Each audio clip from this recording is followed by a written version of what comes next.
Just imagine, आपके घर में दिन का 13 घंटा इलेक्ट्रिसिटी नहीं होगा तो? अगर कोई कंट्री के पास एग्जाम के शीट्स खरीदने के लिए इनफ मनी नहीं होगा तो? And just imagine, if a country have not enough food then? हमारा पड़ोसी देश श्रीलंका अब इस सिचुएशन पे है। वहाँ पर महंगाई इतना बढ़ गई है कि गैस सिलेंडर 4200 श्रीलंकन रुपीज़ में बिक रहा है। सिर्फ यही नहीं, वहाँ पे खाने का दाम भी आसमान छू रहा है, क्योंकि वहाँ पे राइस 500 रुपीज़ पर केजी पे बिक रहा है। But why and how India is helping Sri Lanka?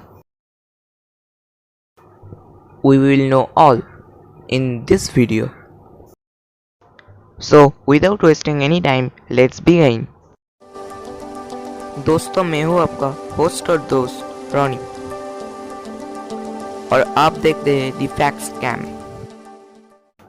यह है गोटाबाया राजपक्षा। श्रीलंका की पब्लिक कह रहा है कि इनका गवर्नमेंट श्रीलंका को चलाने में अक्षम है। That's why the situation is created. The main income of Sri Lanka comes from FDI and tourism. कोविड-19 की वजह से श्रीलंका की टूरिज्म सेक्टर को बहुत बड़ा लॉस हुआ है। श्रीलंका अपना ज़्यादातर सामान बाहरी देशों से इंपोर्ट करता है और फिर भी श्रीलंकन गवर्नमेंट ने श्रीलंका को एक सेल्फ रिलायंस कंट्री कहा और दूसरे देशों से इंपोर्ट्स को बंद कर दिया।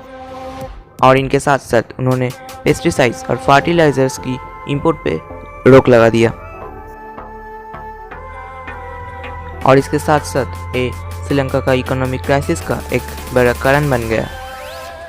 And it was not enough, China went Sri Lanka for make Hambantota international port, लेकिन श्रीलंका उन्हें इस पोर्ट का कॉस्ट नहीं दे सकता था और चाइना भी ये जानता था।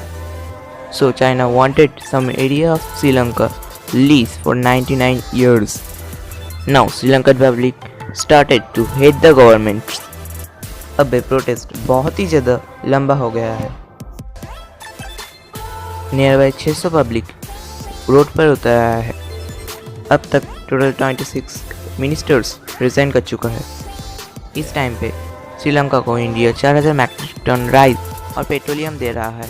रिपोर्ट से पता चलता है कि अबाउट 2000 श्रीलंकन पब्लिक इंडिया पे आ सकता है